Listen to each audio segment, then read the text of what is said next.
Audio Jungle. Audio Jungle. లూకాసు సువార్త 6వ అధ్యాయము 1వ వచనం నుండి. ఒక విశ్రాంతి దినమున ఆయన పంట చేలలో పడి వెళ్ళుచుండగా ఆయన శిష్యులు వెన్నులు త్రుంచి చేతులతో నలుపుకొని తినుచుండిరి.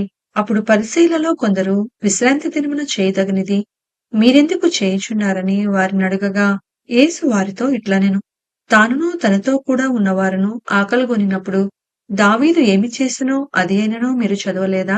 అతడు దేవుని మందిరంలో ప్రవేశించి యాజకులు తప్ప మరి ఎవరునూ తినకూడని సంకపు రొట్టెలు తీసుకొని తిని తనతో కూడా ఉన్న వారికిని ఇచ్చెను కదా అనెను. కాగా మనుష్య కుమారుడు విశ్రాంతి దినమునకును యజమానుడని వారితో చెప్పెను.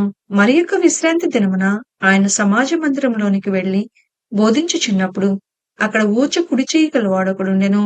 శాస్త్రులను పరిసయ్యులను ఆయన మీద నేరము మోపవలనని విశ్రాంతి దినమున స్వస్థపరచునేమో అని ఆయనను కనిపెట్టుచుండిరి.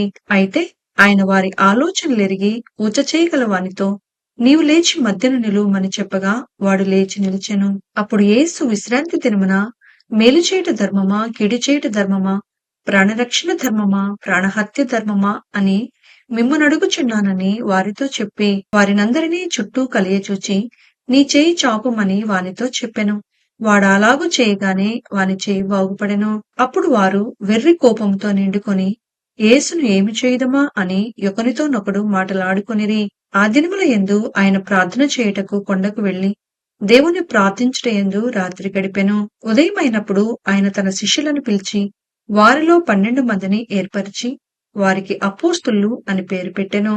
వీరెవరనగా, ఆయన ఎవనికిని పేతురు అను మారు పేరు పెట్టెనో ఆ సీమోను, అతని సహోదరుడైన అంద్రెయ, యాకోబు, యోహాను, ఫిలిప్పు, బర్తులోమయి, మత్తయి, తోమా, అల్ఫీయు కుమారుడైన యాకోబు, జెలోతే అనబడిన సీమోను, యాకోబు సహోదరుడైన యూదా, ద్రోహియగు ఇస్కరియోతు యూదా అనువారు. ఆయన వారితో కూడా దిగివచ్చి మైదానమందు నిలిచినప్పుడు ఆయన శిష్యుల గొప్ప సమూహమును ఆయన బోధ వినుటకును తమ రోగములను కుదుర్చుకొనుటకును యూదయ దేశమంతటి నుండియు యెరూషలేము నుండియు తూరు, సీదోను పట్టణముల సముద్ర తీరముల నుండి వచ్చిన బహుజన సమూహమును అపవిత్రాత్మల చేత బాధింపబడిన వారును వచ్చి స్వస్థత నొందిరి. ప్రభావం ఆయనలో నుండి బయలుదేరి అందరినీ స్వస్థపరచుచుండెను కనుక జనసమూహమంతయు ఆయనను ముట్టవలనని యత్నము చేసెను. అంతటా ఆయన తన శిష్యుల తట్టు పారచూచి ఇట్లనెను, బీదలైన మీరు ధన్యులు, దేవుని రాజ్యము మీదే. ఇప్పుడు ఆకలిగొనుచున్న మీరు ధన్యులు, మీరు తృప్తిపరచబడుదురు.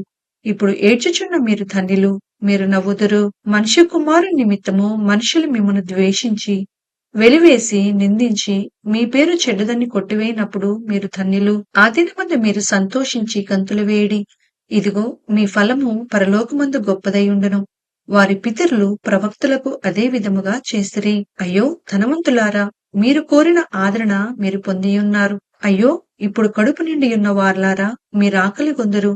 అయ్యో ఇప్పుడు నవ్వుచున్న వార్లారా, మీరు దుఃఖించి ఏడ్తురు. మనుషులందరూ మిమ్మును కొనియాడినప్పుడు మీకు శ్రమ. వారి పితరులు అబద్ధ ప్రవక్తలకు అదే విధముగా చేసిరి.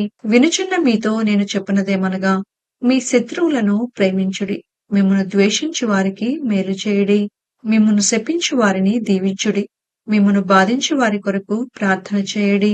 నిన్ను ఒక చెంప మీద కొట్టువాని వైపునకు రెండవ చెంప కూడా త్రిప్పుము. నీ పైబట్ట ఎత్తుకొని పోవు వానిని నీ అంగీని కూడా ఎత్తుకొని పోకుండా అడ్డగింపకుము. నిన్నడుగు ప్రతి వానికిని ఇమ్ము. నీ సొత్తు ఎత్తుకొని పోవాని యొద్ద దాన్ని మరలా అడగవద్దు.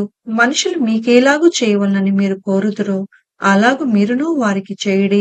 మిమ్మను ప్రేమించు వారినే మీరు ప్రేమించుని ఎడల మీకేం మెప్పు కలుగును? పాపులను తమను ప్రేమించు వారిని ప్రేమింతురు కదా. మీకు మేలు చేయు వారికే మేలు చేసిన ఎడల మీకేం మెప్పు కలుగును? పాపులను అలాగే చేతురు కదా. మీరెవరి యొద్ద మరలా పుచ్చుకొనవలనని నిరీక్షింతురో వారికే అప్పు ఇచ్చిన ఎడల మీకేం మెప్పు కలుగును? పాపులను తామిచ్చినంత మరలా పుచ్చుకొనవలనని పాపులకు అప్పు ఇచ్చెదరు కదా. మీరైతే ఎట్టివారిని కూర్చేయనను నిరాశ చేసుకొనక మీ శత్రువులను ప్రేమించుడి, మేలు చేయుడి, అప్పు ఈయుడి. అప్పుడు మీ ఫలము గొప్పదై ఉండును. మీరు సర్వోన్నతుని కుమారులై ఉందురు. ఆయన కృతజ్ఞత లేని వారి ఎడలను దుష్టుల ఎడలను ఉపకారి అయి ఉన్నాడు. కాబట్టి మీ తండ్రి కనికరము కలవాడై ఉన్నట్టు మీరును కనికరము కలవారై ఉండుడి. తీర్పు తీర్చుకుడి, అప్పుడు మిమ్మును గూర్చి తీర్పు తీర్చబడదు. నేరము మోపకుడి, అప్పుడు మీ మీద నేరము మోపబడదు. క్షమించుడి, అప్పుడు మీరు క్షమింపబడుదురు. ఈయుడి, అప్పుడు మీకియ్యబడును. అణచి కుదిలించి దిగజారునట్లు నిండు కొలతను మనుషులు మీ ఒడిలో కొలుతురు. మీరు ఏ కొలతతో కొలుతురో ఆ కొలతతోనే మీకు మరలా కొలవబడునని చెప్పెను. మరియు ఆయన వారితో ఈ ఉపమానము చెప్పెను. గ్రుడ్డివాడు గ్రుడ్డివానికి దారి చూపగలడా? వారిద్దరును గుంటలో పడుదురు కదా. శిష్యుడు తన బోధకుని కంటే అధికుడు కాడు. సిద్ధుడైన ప్రతివాడును తన బోధకుని వలె ఉండును. నీవు నీ కంటిలో ఉన్న దూలం ఎంచక నీ సహోదరుని కంటిలో ఉన్న నలుసును చూడనేలా? నీ కంటిలో ఉన్న దూలమును చూడక నీ సహోదరునితో, సహోదరుడా, నీ కంటిలో ఉన్న నలుసును తీసివేయనిమ్మని నీవేలాగు చెప్పగలవు? వేషధారి, మొదట నీ కంటిలో ఉన్న దూలమును తీసివేయము. అప్పుడు నీ సహోదరుని కంటిలో ఉన్న నలుసును తీసివేయుటకు నీకు తేటగా కనపడును. ఏ మంచి చెట్టునకు పనికిమాలిన ఫలములు ఫలింపవు, పనికిమాలిన చెట్టున మంచి ఫలములు ఫలింపవు. ప్రతి చెట్టు తన ఫలము వలన తెలియబడును. ముండ పొదలో అంజురపు పండ్లు ఏరుకొనరు, కోరింద పొదలో ద్రాక్ష పండ్లు కోయరు. సజ్జనుడు తన హృదయమును మంచి ధననిధిలో నుండి సద్విషయములను బయటికి తెచ్చును. దుర్జనుడు చెడ్డ ధననిధిలో నుండి దుర్విషయములను బయటికి తెచ్చును. హృదయము నిండియుండు దానిని బట్టి ఒకని నోరు మాటలాడును.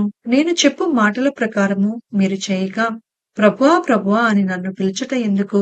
నా యొద్దకు వచ్చి నా మాటలు విని వాటి చొప్పున చేయు ప్రతివాడును ఎవరిని పోలియుండునో మీకు తెలియచేతును. వాడు ఇల్లు కట్టవలననియుండి లోతుగా త్రవ్వి బండ మీద పునాది వేసిన వాని పోలియుండును. వరద వచ్చి ప్రవాహము ఆ ఇంటి మీద వడిగా కొట్టినను అది బాగుగా కట్టినందున దాన్ని కదిలింపలేకపోయెను. అయితే నా మాటలు వినియు చేయనివాడు పునాది వేయక నేల మీద ఇల్లు కట్టిన వానిని పోలియుండును. ప్రవాహము దాని మీద వడిగా కొట్టగానే అది కూలిపడెను. ఆ ఇంటి పాటు గొప్పదని చెప్పెను. లూకా సువార్త 7వ అధ్యాయము 1వ వచనం నుండి. ఆయన తన మాటలన్నీయూ ప్రజలకు సంపూర్తిగా వినిపించిన తరువాత కపెర్నహూములోనికి వచ్చెను. ఒక శతాధిపతికి ప్రియుడైన దాసుడొకడు రోగి అయి చావ సిద్ధమై ఉండెను. శతాధిపతి యేసును గూర్చి విని ఆయన వచ్చి తన దాసుని స్వస్థపరచవలనని ఆయనను వేడుకొనుటకు యూదుల పెద్దలను ఆయన యొద్దకు పంపెను. వారు యేసునొద్దకు వచ్చి, నీ వలన ఈ మేలు పొందుటకు అతడు యోగ్యుడు. అతడు మన జనులను ప్రేమించి మనకు సమాజ మందిరము తానే కట్టించినని ఆయనతో చెప్పి మిక్కిలి బతిమాలుకొనిరి. కావున యేసు వారితో కూడా వెళ్ళెను. ఆయన ఆ ఇంటి దగ్గరకు వచ్చినప్పుడు శతాధిపతి తన స్నేహితులను చూచి, మీరు ఆయన ఎద్దుకు వెళ్లి, ప్రభువా, శ్రమ పుచ్చుకొనవద్దు, నీవు నా ఇంటిలోనికి వచ్చుటకు నేను పాత్రుడను కాను. అందుచేత నీ యొద్దకు వచ్చుటకు పాత్రుడనని నేను ఎంచుకొనలేదు. అయితే మాట మాత్రము సెలవిమ్ము, అప్పుడు నా దాసుడు స్వస్థపరచబడును. నేను సహా అధికారమునకు లోబడిన వాడను. నా చేతి క్రిందను సైనికులు ఉన్నారు. నేనొకరిని పొమ్మంటే పోవును, ఒకరిని రమ్మంటే వచ్చును. నా దాసుని చేయమంటే ఇది చేయనని నేను చెప్పినట్టు ఆయనతో చెప్పుడని వారిని పంపెను. యేసు ఈ మాటలు విని అతని గూర్చి ఆశ్చర్యపడి తన వెంట వచ్చుచున్న జన సమూహం వైపు తిరిగి, ఇజ్రాయేలులోనైనను ఇంత గొప్ప విశ్వాసము నేను చూడలేదని మీతో చెప్పుచున్నానెను. పంపబడిన వారు ఇంటికి తిరిగి వచ్చి ఆ దాసుడు స్వస్థుడై ఉండుట కనుగొనిరి. వెంటనే ఆయన నాయీనను అను ఒక ఊరికి వెళ్ళుచుండగా ఆయన శిష్యులను బహుజన సమూహమును ఆయనతో కూడా వెళ్ళుచుండిరి. ఆయన ఆ ఊరి గవని యొద్దకు వచ్చినప్పుడు చనిపోయిన ఒకడు వెలుపలికి మోసుకుని పోబడుచుండెను. అతని తల్లికి అతడొక్కడే కుమారుడు. ఆమె విధువరాలు. ఆ ఊరి జనులు అనేకులు ఆమెతో కూడా ఉండిరి. ప్రభు ఆమెను చూచి ఆమె యందు కనికరపడి ఏడవవద్దని ఆమెతో చెప్పి దగ్గరకు వచ్చి పాడెను ముట్టగా మోయిచున్నవారు నిలిచిరి. ఆయన, చిన్నవాడా, లెమ్మని నీతో చెప్పుచున్నాననగా ఆ చనిపోయిన వాడు లేచి కూర్చుండి మాటలాడసాగెను. ఆయన అతనిని అతని తల్లికి అప్పగించెను. అందరూ భయాక్రాంతులై మనలో గొప్ప ప్రవక్త బయలుదేరి ఉన్నాడనియు దేవుడు తన ప్రజలకు దర్శనమనుగ్రహించి ఉన్నాడనియు దేవుని మహిమపరిచిరి. ఆయనను గూర్చిన ఈ సమాచారము యూదయ అందంతటను చుట్టుపట్ల ప్రదేశమందంతటను వ్యాపించెను. యోహాను శిష్యులు ఈ సంగతులన్నయూ అతనికి తెలియచేసిరి. అంతట యోహాను తన శిష్యులలో ఇద్దరిని పిలిచి, రాబోవు వాడవు నీవేనా? మేము మరి ఒకని కొరకు కనిపెట్టవలనా అని అడుగుటకు వారిని ప్రభువు నొద్దకు పంపెను. ఆ మనుషులు ఆయన యొద్దకు వచ్చి, రాబోవు వాడవు నీవేనా, లేక మరి ఒకని కొరకు మేము కనిపెట్టవలెనా అని అడుగుటకు బాప్తిస్మిచ్చి యోహాను మమ్మను నీ యొద్దకు పంపెనని చెప్పిరి. ఆ గడియలోనే ఆయన రోగములను, బాధలను, అపవిత్రాత్మలను గల అనేకులను స్వస్థపరిచి చాలా మంది గ్రుడ్డివారికి చూపు దయచేసెను. అప్పుడాయన, మీరు వెళ్లి కన్నవాటిని, విన్నవాటిని యోహానుకు తెలుపుడి. గ్రుడ్డివారు చూపు పొందుచున్నారు, కుంటివారు నడుచుచున్నారు, కుష్ఠరోగులు శుద్ధులగుచున్నారు, చెవిటివారు వినుచున్నారు, చనిపోయిన వారు లేపబడుచున్నారు, బీదలకు సువార్త ప్రకటించబడుచున్నది. నా విషయమై అభ్యంతరపడని వాడు ధన్యుడని వారికి ఉత్తరమిచ్చెను. యోహాను దూతలు వెళ్లిన తరువాత ఆయన యోహానును గూర్చి జనసమూహములతో ఇలాగు చెప్పసాగెను. మీరేమి చూడుటకు అరణ్యములోనికి వెళ్ళితిరి? గాలికి కదులుచున్న రేలునా? మరేమి చూడ వెళ్ళితిరి? సన్నపు బట్టలు ధరించుకొనిన వానినా? ఇదిగో, ప్రశస్త వస్త్రములు ధరించుకొని సుఖముగా జీవించువారు రాజగృహములలో ఉందురు. అయితే మరేమి చూడ వెళ్ళితిరి? ప్రవక్తనా? అవును కాని ప్రవక్త కంటే గొప్పవానినని మీతో చెప్పుచున్నాను. ఇదిగో, నేను నా దూతను నీకు ముందుగా పంపుచున్నాను. అతడు నీ ముందర నీ మార్గము సిద్ధపరచును అని ఎవరిని గూర్చి వ్రాయబడునో అతడే ఈ యోహాను. స్త్రీలు కనిన వారిలో యోహాను కంటే గొప్పవాడెవడునూ లేడు. అయినను దేవుని రాజ్యంలో అల్పుడైన వాడు అతనికంటే గొప్పవాడని మీతో చెప్పుచున్నాను. ప్రజలందరూ సుంకరులను యోహాను బోధ విని అతడిచ్చిన బాప్తీసము పొందిన వారై దేవుడు న్యాయవంతుడని ఒప్పుకొనిరి. కాని పరిసయ్యులను, ధర్మశాస్త్రోపదేశకులను అతని చేత బాప్తీసము పొందక తమ విషయమైన దేవుని సంకల్పమును నిరాకరించిరి. కాబట్టి ఈ తరము మనుషులను నేను దేనితో పోల్చుదును? వారు దేనిని పోలియున్నారు? సంత వీధులలో కూర్చుండియుండి మీకు పిల్లన గ్రోవి ఊదితిమి కాని మీరు నాట్యమాడరైతిరి, ప్రలాపించితిమి కాని మీరేడ్వరైతిరి అని ఒకనితోనొకడు చెప్పుకొని పిలుపులాటలాడుకొను పిల్లకాయలను పోలియున్నారు. బాప్తిస్మిచ్చి యోహాను రొట్టె తినకయు ద్రాక్షారసము త్రాగకయు వచ్చెను కనుక వీడు దయ్యము పట్టిన వాడని మీరనుచున్నారు. మనిషి కుమారుడు తినుచును త్రాగుచును వచ్చెను కనుక మీరు ఇదిగో వీడు తిండిబోతును, మద్యపానియు, సుంకరులకును పాపులకును స్నేహితుడును అనుచున్నారు. అయినను జ్ఞానము జ్ఞానమని దాని సంబంధులందరిని బట్టి తీర్పు పొందుననెను. పరిశీలలో ఒకడు తనతో కూడా భోజనము చేయవలనని ఆయన అడిగెను.